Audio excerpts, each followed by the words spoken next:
15th of May, and we're bringing you a really special feature today. One of a part of 8, actually, a series of 8, featuring myself and the true Viking himself, the one and only Callum Joseph Waite. Good afternoon, Callum. How are you today? Yeah, good, thanks, Chuck. How are you? Yeah, so we're both very sad because we've got to the end of the Last Kingdom series, which of course is very relevant in terms of what we're going to be talking about for the next 8 weeks. Yeah, definitely. Yeah, so those of you who are who enjoy what we talk about today, then I would urge you to watch 2 programs probably. One would be The Last Kingdom, which is centered around Anglo-Saxon life, and also The Vikings, which is obviously about the Vikings, but the Vikings certainly in a couple of the series spend a lot of time with King Alfred and so on and so forth. So what was that? Egbert as well. Egbert, yes, but yes, but Alfred as well, I think. Anyway, sorry about this. So it's been a special day for me. So I did my first radio show this morning, which greatly exceeded my expectations. So I think Asperweight Radio is really going to go from strength to strength, and it's been really good so far. I know the reaction to Callum and my VE Day special was exceptional, and I'm told we've had nearly 50,000 viewers of the John Joe O'Neill interview, which I find quite staggering actually. So very honoured about that. So anyway, Callum and I both have a propensity to talk for England, talking about England. So we're going to attempt to cover. Look at him shaking his head as if he would talk too much. So in the remaining 55 minutes, we're going to try and get to an hour today. We're going to basically talk about the birth of the English nation, I guess. And we're going to go on a journey from roughly the year 410 AD to 1066, when obviously we had the Battle of Hastings and Anglo-Saxon life was disrupted for good by the invasion of the Normans through William the Bastard, better known in history as William the Conqueror. Probably one of my least favourite people in history, along with Henry VIII. Although, because I've always very much identified with the Anglo-Saxon side, but that's something for 8 weeks' time when we'll actually, Callum and I will do a whole show about the Battle of Hastings and how it arose and the outcomes of it. So what I'm going to do first, before I bring Callum in, so we're going to basically split the duties today in terms of educating you. So Callum's going to set the scene of what Britain was like prior to the Anglo-Saxon immigration. Let's call it that. Before, let's not use the word invasion, because that's one. It'd be interesting to see whether Callum thinks it's more of an immigration or an invasion. That'll be a good one to ask him about. And I'm going to focus more on the end point. So we're going to start off today taking you from around 410 AD to somewhere around 650. So that's the first part of the Anglo-Saxon period of rule, really. So if I just very quickly take you listeners, because I know history isn't always a strong point with a lot of you listening. So Britain prior to the Roman conquest, which was around 44 AD, was a very tribal society. Basically, I guess the best way of describing it was no matter where you went, you'd think everyone was Welsh in today's vernacular. Or Cornish. So that's what was that? Or Cornish.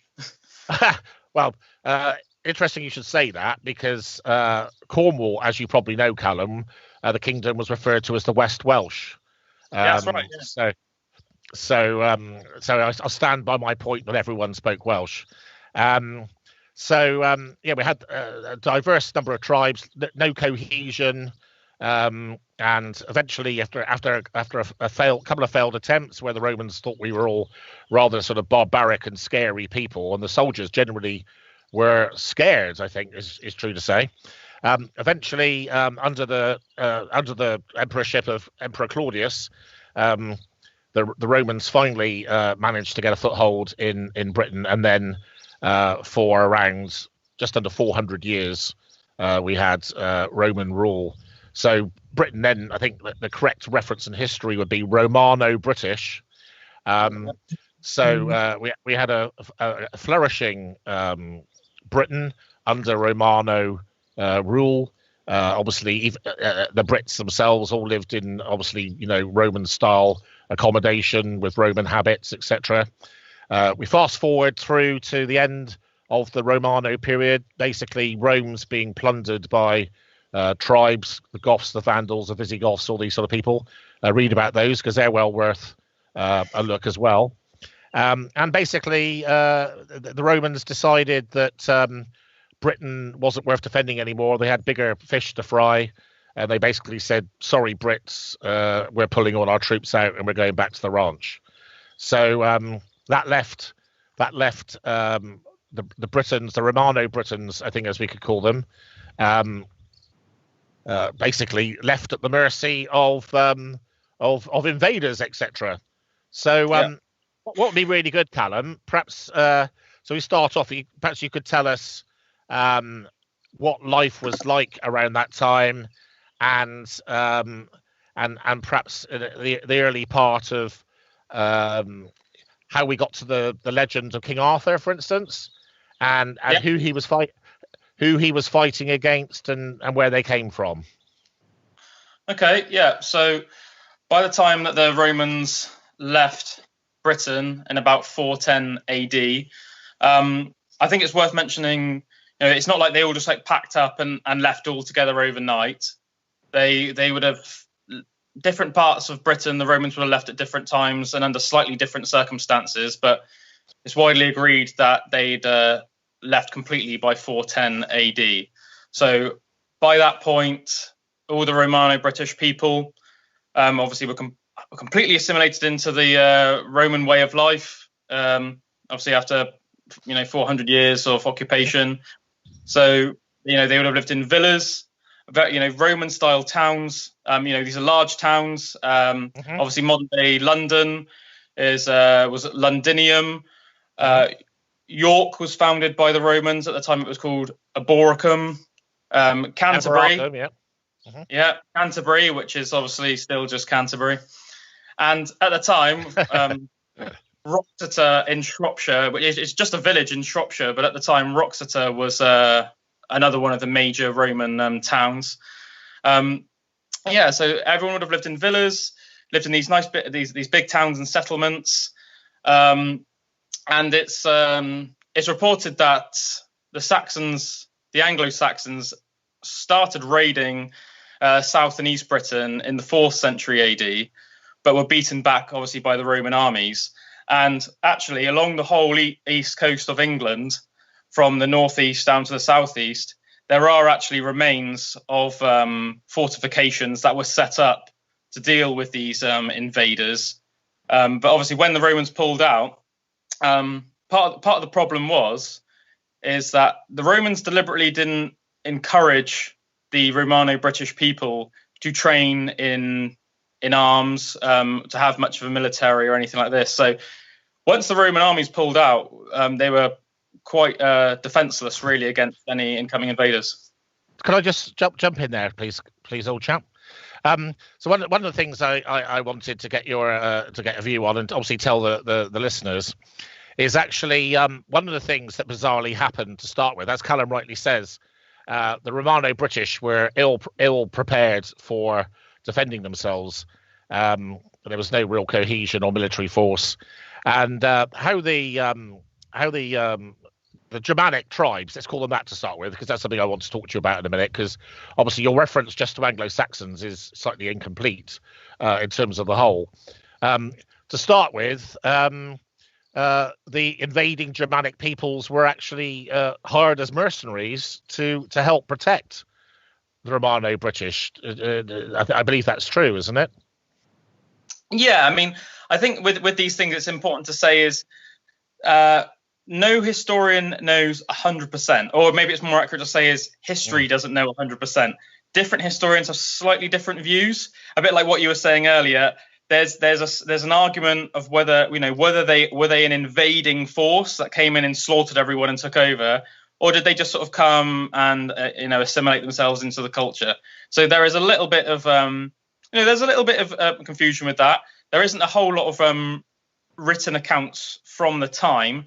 But there is some that I did find an interesting piece of literature from a Christian cleric called Gildas, who lived in modern day Cornwall. I can tell you about that if you would like. Yeah. So he writ that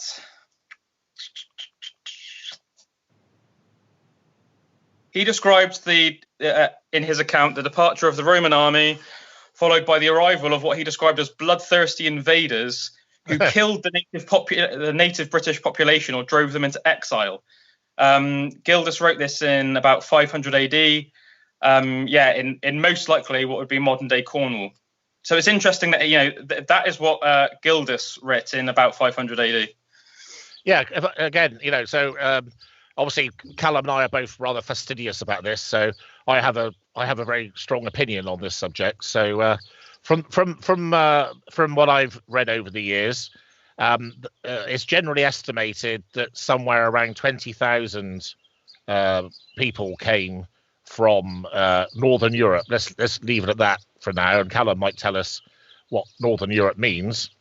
And even at the peak of Anglo-Saxon early influence, there's considered to be something like an 8-to-1 balance between the local Romano-British population and the immigrants, shall we say. So it's quite interesting that this notion that the Anglo-Saxons and other Germanic tribes came over to England and sort of slaughtered them wholesale, and all the British died and the Saxons were left is complete bunkum, in my opinion. So it's much more a case of, I mean, clearly there would have been a degree of murder and whatever in order to create the opportunity, I guess, in the first place. But I think really what happened, to understand properly what happened, is the Germanic tribes came into England, and I think probably a better way of putting it would be they dominated them culturally. Maybe because the Romano-British had no strong culture of their own. It's interesting. I was doing some reading yesterday, Callum, and I didn't really know this before. And apparently there are a couple of other examples in history where a minority group has gone into a country, and effectively that minority has ended up shaping the national destiny and culture of that country. Yeah. Yeah, no, it's very interesting, and I suppose we're getting almost a bit more into like a philosophical debate here. But I suppose maybe you could say all of these people that were coming over from Northern Europe. So maybe now would be a good time to actually describe in a little bit more detail. So the group that is collectively known as Anglo-Saxons were actually 3 tribes from Northern Europe. The Angles, the Saxons, and the Jutes. The Angles were from a place called Angeln, which is now a small district in northern Germany. The Saxons were from what is now Lower Saxony, also in northern Germany. And the Jutes were from Jutland, which is a part of southern Denmark. But maybe, I think what we were saying about the Romano-British people, they weren't taught to take up arms. They were probably almost like bred to be quite subservient people, although they would have seen themselves probably as Roman. They would have seen themselves as British as well, but they would have seen themselves as British and Roman. They were probably, without realizing it, quite subservient people, and all of a sudden, you've got these tribes coming in, and they were farmers, but they were first and foremost warriors, these people. And I mean, with a warrior mindset comes a level of assertiveness and even aggression at times. And I think people that are very, very passive are prone, obviously, to be led by people that are far more naturally assertive, aren't they?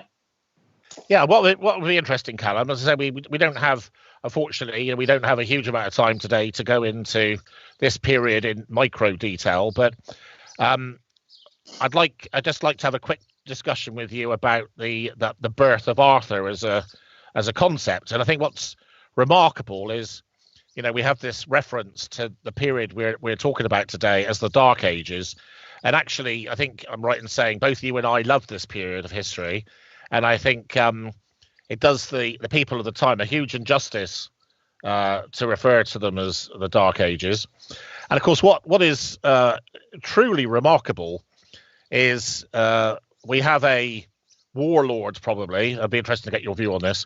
We have the emergence of a Romano-British warlord somewhere in the mid-5th century who succeeds in uniting the locals and wins a series of battles. I think the most famous one is at Mount Badon, that where there was a defining victory of the Romano-British. And of course, even now, what's the saying that when England needs him, he'll wake. He's just asleep, and he'll come back and save us, King Arthur. And of course, you've got all these Disney films and lots and lots of films, and probably Drew, for instance, you would be aware of King Arthur, wouldn't you? So King Arthur is somebody that's gone into English. Good. Oh yeah. Sorry, but just anyway, King Arthur has gone down into legend, I'd say. I mean, he is just this immense character in English history, and I'm interested in your opinion as to whether you actually think he existed for a start, and then perhaps we could have an exchange of opinions on that. Yeah, sure. Now, of course, I've always been interested in King Arthur, but I contacted my friend Jake last night because although I've always been interested in King Arthur, I don't think I'm an expert on the subject. But my friend Jake Ayers, as in Josh's little brother, he's got a degree in medieval history, and one of the things he specializes in is King Arthur. That's he's like fascinated by it. So he spent more time in his life researching King Arthur than anyone I know. So I contacted him last night. I thought it would be interesting to get his opinion on it. So he let me in on some interesting facts. There isn't actually many historical records at all that reference flat out Arthur or a King Arthur. There is a Welsh chronicle from the 6th century that mentions that an Arthur led a battle. There's also a Welsh poem from about a century later talking about another leader, and one of the lines says something like, "He was no Arthur." That is pretty much the only proof of a historical figure. He doesn't actually get solidified into literature until the 12th century in Geoffrey of Monmouth's History of the Kings of England, which is entirely mythic, which is a mythic book. So I was really interested in Jake's opinion on this. And he said that he thinks that Arthur was most likely real. That he was a British warrior of some renown, probably not actually a king, but he would have been a great warlord, fought extremely well, and have built such a reputation that he was preserved originally in oral tales around which that mythology would eventually have grown into being the mythic figure that he is today. Before I pass back over to you, Pops, I just thought it'd be worth mentioning as well, obviously, as Somerset people.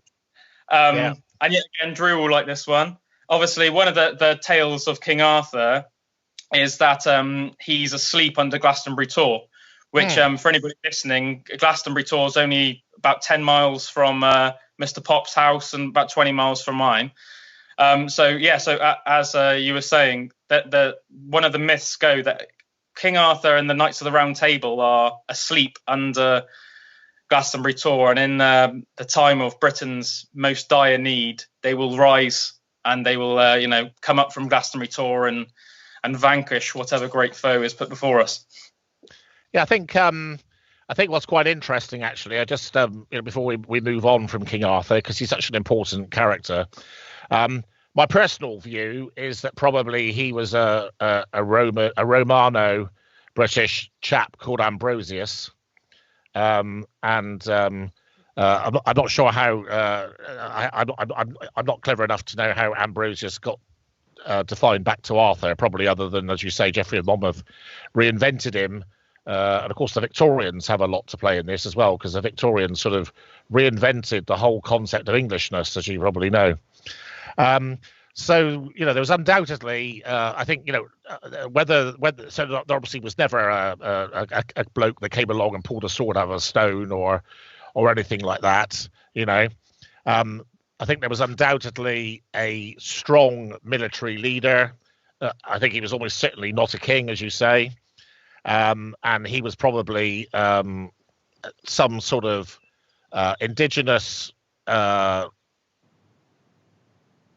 member of the Roman army that chose to stay, probably. And then I think the other thing that's quite interesting, Callum, is that obviously we, as you say, as Somerset folk, I think King Arthur is very much identified with our part of the world, and but of course there's two other parts of Britain who also have big claims on him, and of course there's Cornwall, that very much consider that Arthur came from Cornwall. And then more recently, I think in my lifetimes, it wouldn't have been said prior to, I don't know, 1970 perhaps. There's now quite a lot of strong archaeological evidence to suggest that actually Arthur was a northerner. So whoever was the person that created the myth wasn't actually from the West Country at all. But that's not for today's show, I guess. I think I'd just like to pick up on. I'd just like to obviously embellish a couple of things you said. So another part of Northern Europe where people came from was Frisia. And so probably there would be. So I suppose really, if you were looking at it very simplistically, you've got Danish people, German people, and a few Dutch, basically deciding that Britain's quite a fertile place, and let's jump in a boat and go over there. And if we then look at, as Callum rightly says, you've got the Angles, the Saxons, and the Jutes. So as a generalisation, the Angles settled in what is now called East Anglia, and of course East Anglia is named after the Angles, so that's the whole point, is East Anglia. The Saxons basically occupied the main body of England, and the Jutes were mostly in Kent. I think that's right, isn't it? Yeah, that's right. Yeah. And then, sorry. There's also some Jutes did actually settle in southern England, so probably Dorset area, if I had to say. So in Wessex, basically, what was known as Wessex, but I know that it was more sort of against the sea. So I would imagine sort of Dorset area, Devon Dorset area. So what's quite interesting is, and of course, as Callum rightly says, most of the information we have about the period originally came from texts and scripture and writings that were done looking backwards, so many years after the events. And of course, one of the things that's always true about history is history's written from the point of view of the victor normally. So you don't necessarily get the true emphasis of what actually happened. It's somebody's romantic view of what happened, So to some extent, we know that there was an armed struggle between the indigenous Romano-Brits and the Germanic tribes that were entering England, really. And then I think quite quickly, really, that conflict ends. And of course, we'll never really know quite how it ended. And certainly by the time we get to, the end of the 5th century, for instance, and after that, so it might be worth just telling everyone what England, and Britain probably looked like at that time. So we had effectively 7 kingdoms in England. So we had effectively the kingdom of the Angles, which was East Anglia. We had Sussex, Kent, and Essex. So Essex was effectively the land of the East Saxons, Sussex was the land of the South Saxons, and Kent was the land of the Jutes. We then had three other. So I'm now going to realise that it probably adds up to more than seven. But so I'm only supposed to be an accountant, for goodness sake. So we then got, as we discussed earlier, we have a part of England which to this day probably has more in common with Wales than it does the rest of England, being Cernow in its Celtic form, or Cornwall. And as we said, it was referred to as the land of the West Welsh. Very, very proud, very independent people, unlike anywhere else in England. And I think probably it's just so far away and the terrain is such that it managed to retain its independence. And then, really, roughly speaking, there were really three other kingdoms in England. There was Wessex, which of course is very much dear to our hearts, Callum. The Kingdom of Mercia, which right up until about Alfred the Great's time was in fact the dominant kingdom in England. Would you agree with that? On the whole, yes. Between Mercia and Northumbria, for sure, originally. Yeah, and then so thank you for that. And then the final kingdom was obviously Northumbria, as Callum says, which basically was bless you. Which was basically, so if we broadly said that Wessex was sort of southwest and southern England, Mercia was sort of the Midlands, right up, Midlands in its widest sense, I suppose. And Northumbria would have been what today would be the northwest and the northeast, I guess. But that included parts of Scotland, which actually, for a very large part of British history, were actually more part of England than they were of Scotland. And then if we look in, just for obviously one of the things that's true, both Callum and I, obviously, because he's my son, we actually have bloodline in every of the home nations, and beyond, including Viking, of course. So if we look in Scotland at the time, Scotland was a land dominated by peoples called the Picts. And Wales was basically the ancient Britons, very much the same as the English Britons would have been, but obviously in a part of the country where the Romans found it more difficult to vanquish them, and they were very successful in preserving their identity, which to some extent they've done to this day. So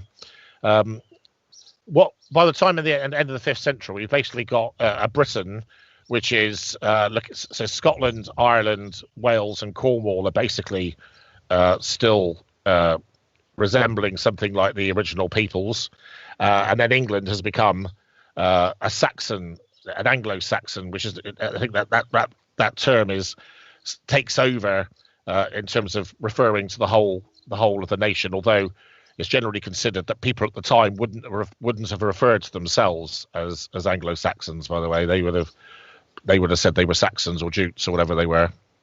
Yeah, they were just tribes of people. Yeah. Yeah.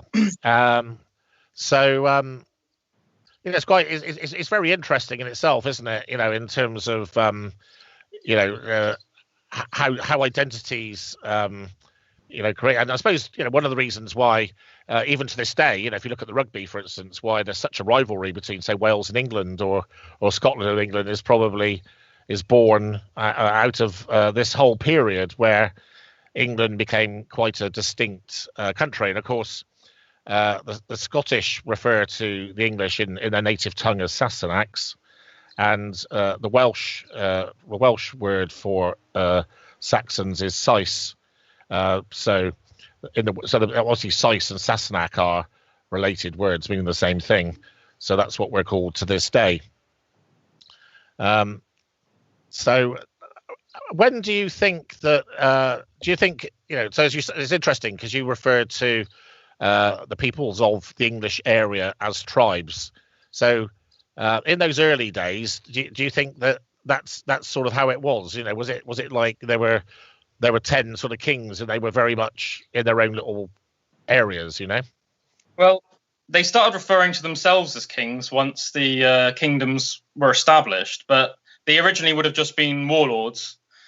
So just to make it a bit like clearer for people, so it was actually in the second half of the 5th century really that we saw more Anglo-Saxons and dukes arrive. And by about 650 AD that a sporadic sort of patchwork of small kingdoms had been established by these strong chieftains who that started calling themselves kings of their micro kingdoms. So that as Mr. Pop said earlier, the first sort of 7 kingdoms originally were actually called Bernicia, Deira, Lindsey, East Anglia, Mercia, Wessex, and Kent.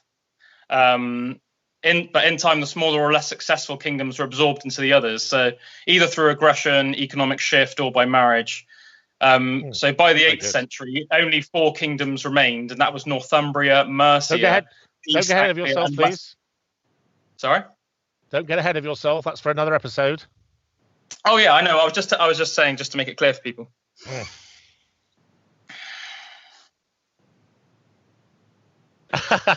That's not very often you get Callum to stop talking. Anyway. So I think it's important to mention as well that one thing that's quite interesting is that there is a radical shift in culture very quickly within about 100 years. So apart from London, York, Canterbury, and Wroxeter, which carried on being in use, pretty much all of the Roman towns and villas were just abandoned. So this is quite an interesting fact. So it's like, you know, some people will point this as more evidence that that a lot of people were killed by the invading barbarians, and some people will just say, they shifted. But either way, all the buildings that started popping up were definitely more of the Northern European design as opposed to the Romano-British design. So buildings stopped being made out of stone, we started being made sort of like round houses again, and long houses made out of wood, with sort of like chambers underneath, which was very popular in parts of Denmark and Germany at the time. And it's also important to note that at the time when the Romans left, everyone in Britain would have spoke either ancient British, so Welsh and Cornish, or they would have spoke Latin. Now that changed very, very quickly, and within 100 years, you see the bones of what we see as our English language today. So that's something that's very interesting to mention for sure. Yeah, can I just jump in there?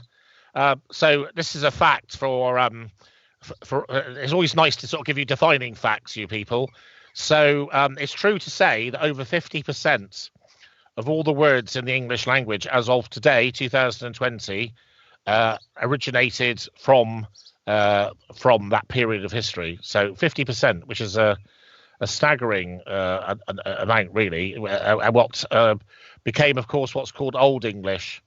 The other thing I think is worth pointing out, Callum, is that the invaders were obviously pagans to start with. So, yeah, sure. So that presumably they would have believed in people like Odin, would they? Yeah, so they believed in people called Odin. So they had the same pantheon as the Norse pantheon on the whole.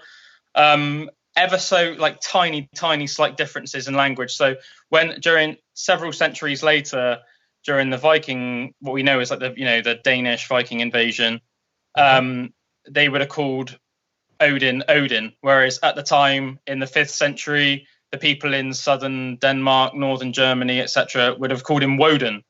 Yes. So, but same gods, yeah, and obviously a lot of the our days of the week, like Thursday, like it's Thursday, Friday, Freya's Day, Wednesday. Yeah, so. Woden's Day, yeah. Culturally, hugely significant to us even today, Yeah. So how did this this sort of seemingly barbaric, murderous bunch of sort of pirate soldiers enter England and then become sort of quite civilized and and get converted into Christianity? When did that happen? Well, I don't think that they would have really become very civilized. I think it's important. I think it's important to point out that there would have been complex trade routes throughout Europe for about maybe even 1,000 years before the Anglo-Saxons invaded. In fact, probably definitely for at least 1,000 years before. So, but before the Jutes and the Angles and the Saxons came to Britain, they were 100% aware of it, and they'd probably even been there before, trading, things like this. So Europe was an open market. So even if the Saxons and Jutes and Angles did come in and slaughter everyone and establish their kingdoms, they would have still wanted to trade with mainland Europe. And obviously, one of the big powerhouses there would have been, what we know today is like Italy, Rome. And obviously, a lot of influence came with that. And I think that at the time, it would have been obviously hugely important to have power. And at the time, Christianity was sort of the winning side in Europe. So it probably would have made most sense to jump on that bandwagon rather than remain pagan, I guess. Yeah, I think that process is quite defining, and obviously, again, sort of jumping forward, that created a notable difference in culture and everything really between the Anglo-Saxons and the invading Vikings, for instance. The other thing I just wanted to say, which you obviously being again proud Somerset people, Callum was remarking on how close Glastonbury is to where I'm talking to you from, and of course, not too far out of Glastonbury, there is actually a little Anglo-Saxon settlement with a reproduction of what the dwellings, I suppose that's a word, because they're not houses, are they? What the dwellings would have been at the time, and as you say, you've got obviously that area of Somerset is very famous for the reeds and the sedge, aren't they? I think that's what they're referred to as well, which the Saxons used to build their roofs from, for instance, and you'd end up in a situation where effectively everyone lived in this sort of big space, and the animals would have been there too, wouldn't they? And there's no privacy, in any respect of anything they did. So it must have been quite a basic life, I guess. Yeah. One thing I would like to say is, because obviously you said that you don't think house is probably the correct word. The word house is actually an Anglo-Saxon word. It was originally spelled Haus, so house would have been a fine way to describe them.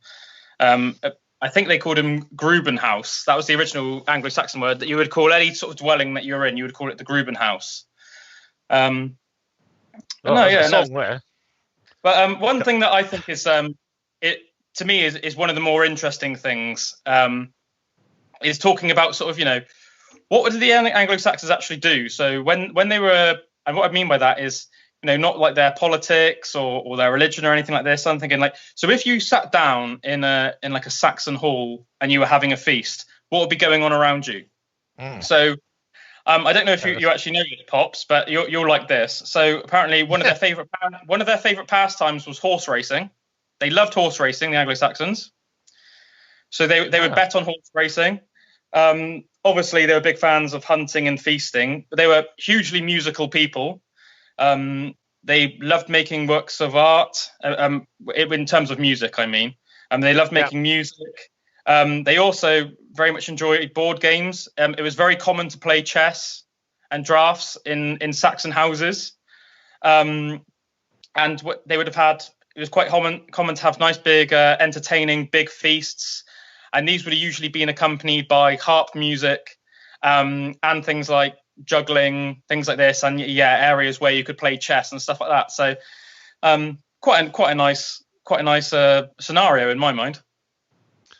Yeah, I'm, as you know, I've got a mischievous side to me, so I'm sort of trying to think about where the Saxon accountants worked, and how they marched off in their tunics. It was quite, joking apart, obviously, if you look at today's culture, which has been in place for a long time now, where modern life is, people have jobs and they do it, but obviously none of that would have existed then. So people pretty much would have been divided into simple groups, like you are in the army, or you were a farmer, or or whatever. You wouldn't have had the those sort of things. So I think, but that people would have been a lot more jack of all trades. So obviously nowadays we've become super specialist as a society. People can do like one thing very, very, very well. Oh, I do marketing, or I'm an engineer, or whatever. People wouldn't have been like that in those days. So most men would have been, majority of men would have been farmers. You would also be warriors as well. Definitely taught in arms, obviously, but to a certain extent it would have been similar. You would have had your blacksmiths, your carpenters, so your metal workers, carpenters, similar to this day, your builders, your musicians, your cooks, obviously some better than others. So but I think one thing that's really nice, and one thing that we've lost with modern day society, is definitely you would have felt a really close sense of community. That you wouldn't have been able to work alone. Everyone would have had to have worked together to make a good settlement. Everyone would have to work together. Yeah, they certainly wouldn't have locked down because of coronavirus, that's for sure. I think the other thing I said, it's always fascinating, Callum's incredibly detailed knowledge of certain things. I think, again, to me, this is just stating the obvious, but sometimes the obvious isn't obvious to everyone else. So, for instance, when there were no potatoes, no tomatoes, no pineapples, anything like that. You laugh, but there weren't. And so, the diet would have been quite basic, and I think they probably only ate meat once a week, didn't they, or something like that? No, I think that they would have eaten meat more than that. You got to bear in mind at the time, there would have been the population of wild boar and deer and things like that in Britain would have been quite abundant. Mm-hmm. So, I mean, they would have eaten. It would have depended on how good the hunters in your settlement were, to be honest, wouldn't it? If you've got rubbish hunters, then they're not going to catch anything. If you've got good ones, and if you're near like a nice lake or something, then you can go fishing and bring back lots of fish and stuff like that. And obviously they would have farmed things like carrots and cabbages and things like that. And people would have gone and foraged out local mushrooms and berries. So I think people would have eaten actually a very, very healthy, good, well-rounded diet. I mean, we were talking on the wellness live stream a few weeks ago about the paleo diet. It would have been very similar to that, minus the potatoes, obviously. That all the Irish were having them. I'm not sure, but as we know, that wasn't entirely true. So being very naughty there. Yeah. So So what other?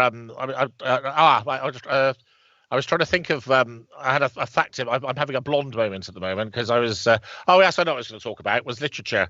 So probably the Anglo-Saxon culture would have been, as Callum says, very similar to Viking in terms of the heroes and the legends and the myths, etc. And I would one of the reasons we do these programs is to stimulate interest in the subject and try to get people to look into things they might otherwise not have done. So as Callum probably knows a bit more than me, he'll probably do a better job of this. But one notable piece of literature from the period, which many of you will probably know about, and of course there has now been a major film about it, is Beowulf. And if I just tell you a little story which is relevant to me, is Callum and I, as I think he said last week, both went to a primary school called Wendon St George's, and I think it was in my final year, so I would have been 10 and a half or something. We actually did a production of Beowulf, can you believe? And I can remember as a little 10-year-old how proud I was to have my sheepskin, whatever it was, and my leggings and all that, and the whole thing about Beowulf, it's a really terrific story. It's a really lovely saga, with the the sort of villain being a monster called Grendel, and the hero is Beowulf. And I think there's another very famous piece of literature from the period, Callum, but it's gone out of my mind, so I don't know whether you can rescue me there. No, I cannot. I'm sad to say. Perhaps next week I'll do some more research and we'll say, do you know, last week we couldn't think of both the references, but actually this is what it is. Yeah, sure. No, that'd be good. Yeah, no, I didn't really look into many sort of like literary works like that, but no, it's very interesting. Obviously, Beowulf is hugely famous. Yeah, so they would have sat there with their sagas and their reminiscing of great heroes and all this sort of thing. So so it's an amazing time, and I suppose before we leave today's show and this period of history, we probably ought to talk about some characters. So probably the person who would be the dominant, in my opinion, you may disagree, so that'll be good. The person who I think would be the dominant Anglo-Saxon character of this period would be a guy called Offa. And that's OFFA. And for instance, I think this is true. Even to this day, there is a feature called Offa's Dyke, which basically determines a large part of the Anglo-Welsh border. That's true. King Offa himself. So you're going to sorry, you take over if you want to. Yeah. No, I was just going to say it's 100% true. Yeah. So Offa's Dyke was basically the border between England and Wales at the time. And yeah, I 100% agree. I think the general consensus among historians is that before King Alfred, the greatest Anglo-Saxon was Offa, King of Mercia. Yes, he was King of Mercia, and he was very dominant, won lots of battles.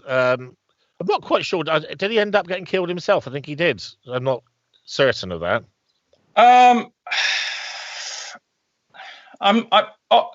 know that he died in 796 AD. I'm not sure how he died, I have to say. Yeah. So I think that he probably actually would have died a natural death. Okay. I think just winding down, and again, I think it'll be interesting to get feedback from listeners today as to sort of what things you find interesting or not. I have actually made some effort to read Old English myself, and I retain a few words, which I think I'd like to share with you because I'm sure you'd find that fascinating. So, for instance, I said earlier that over half of the words still in use in English today come all the way back to the 5th century, and the general way of looking at our language today is that the posh words tend to be French, and the basic words tend to be Anglo-Saxon. Sorry, Lisa's just come in. I don't know what that's supposed to mean. Miller, yes. Yeah, so yeah, she's just saying that people's names like Miller, etc., are come from that period. It's very distracting having an audience. The best example for people listening is so say like the Normans would have been used to eating the food, but the Saxons grew it. So we nowadays know as if we eat a cow, we call it beef because in Norman it would have been that's what it would have been, beef. Yeah. Whereas obviously the Saxon word would have been cow though. So you've got cow as opposed to beef. Chicken would have been considered like a cheaper meat that the Normans wouldn't have wanted to eat. So that's why there isn't two words for chicken. Things like that, you've got pork and pig, things like that. Pork and pig. Yeah. So I just wanted to share a few words with people before we finished. So for instance, ship. Ship in the 5th century was SCIP, and S and C make sh. So actually, the Anglo-Saxon chap that you talked to in the 5th century wouldn't have understood a word he was saying. Actually, would have actually said, den ship or something. Den shipper probably is how he would have said it. But the word, so it looks a bit odd to look at a word SCIP, but actually you say ship. Yellow, for instance, is JELU. And again, it looks a bit odd, but actually how it was pronounced was Yalu. So it's nearly the same word, you know. Um, if you look at the inscription on Alfred's jewel, which was found again not very far from our house in Athelney, the jewel actually says Alfred hat me mat, which also means Alfred had me made. And I think, you know, you can see even from today that, you know, if you say to someone, Alfred had me mat, what does that mean? Well, it's obviously Alfred had me made. You know, it's nearly there, isn't it? You know. Yeah. No. Yes. Very interesting. Yeah. So any other observations on this period that we want to give before we sign off? Yeah. No, just to focus. Sorry, Callum. Just to focus your mind. So next week, we're obviously going to go. We're going to go from sort of the end of the period we've got to today, up to the emergence of Alfred. So I just wanted to say that to you to focus your remarks. Okay. Yeah. Just a couple of interesting things. Just to get, I'd be interested in what people's opinions on this are, or if they want to start doing some digging themselves on what, you know, your the listeners' views are on the Anglo-Saxon invasion or assimilation. You know, did you think that they were an invading force that sort of slaughtered all the Romano-British people and imposed their will? Do you think that it was a bit of both? Do you think that it was you know that they negotiated? But just to give you an interesting fact, historians know that during the Roman occupation, the population of Britain would have been, or of Romano Britain, so England, would have been between 2 and 6 million. So we know that. What's interesting to mention is that by the time the Domesday book was written in 1087, so 500 years later, the population was only about 2 million. So there's possibly up to 4 million people less in England in 1087 than there was in 500 AD. So it's interesting to think why that was. Was that because the Saxons came in and slaughtered everyone and that put down the population? Was that why was that? Was that purely because there were so many Romans in Britain, and when they pulled out, it left such a huge void? It's food for thought, though. Yeah, I'm actually going to take that as a challenge. So I'm gonna reply to you on that next week, Callum. I also wanted to give the people's answer, in my opinion, to your points about what do people think. I actually think people don't think anything because they don't know anything about it. And that sounds very rude to listeners, but I think that I don't understand why. And we're going to do something about it in our own small way. So I think that a lady called Ethelfled, who we're going to do a dedicated whole program on, lays claim to be probably one of the 3 greatest English women of all time. I'm looking forward to you perhaps sparring with you on that one. And then most people are aware of Alfred without probably understanding the context of his reign and when it was. I suspect if you stop the average person in the street and say, have you heard of King Alfred? They'd go, yeah. And then if you said, when did he live? They would be hundreds of years out, in my opinion. Mm-hmm. I'm certain of that. And then, of course, you've got Alfred's grandson, Athelstan, who, as I think we discussed yesterday, lays claim to be, you could even say he was the greatest king in English history. And what my point is that, you know, history and geography today, you know, if you're looking at the people under 30, it's badly taught, or it's taught in a very generic fashion. And even when I was at school, where you know, we went into sort of quite detail in history. And as you know, I did A-level history myself, and so I know a lot about history. History tended to start at 1066.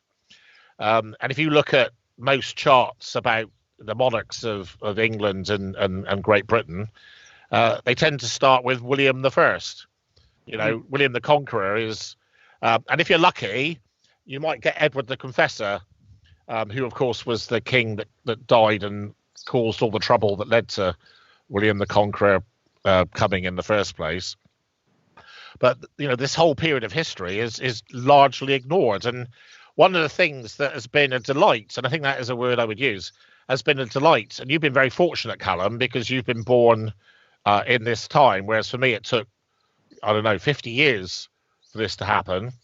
You know, the only program I can remember when I was younger that had any relevance to what we've talked about today was a program called Arthur of the Britons, which starred someone called Oliver Tobias.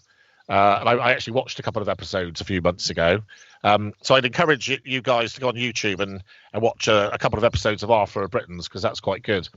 But, you know, and there were Hollywood films like the Viking one with Kirk Douglas and Tony Curtis, for instance, that's played a lot on BBC, especially at Christmas.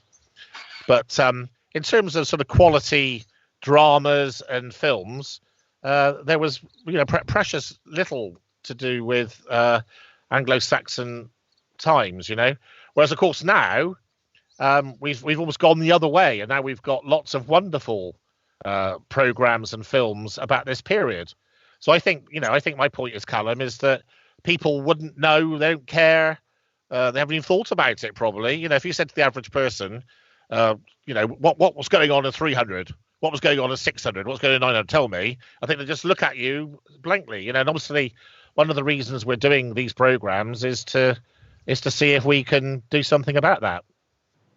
Yeah, sure. And I think sometimes some people that aren't interested in history, their attitude can be a little bit like, well, you know, what, that was yesterday. Why do I care about that? I care about tomorrow.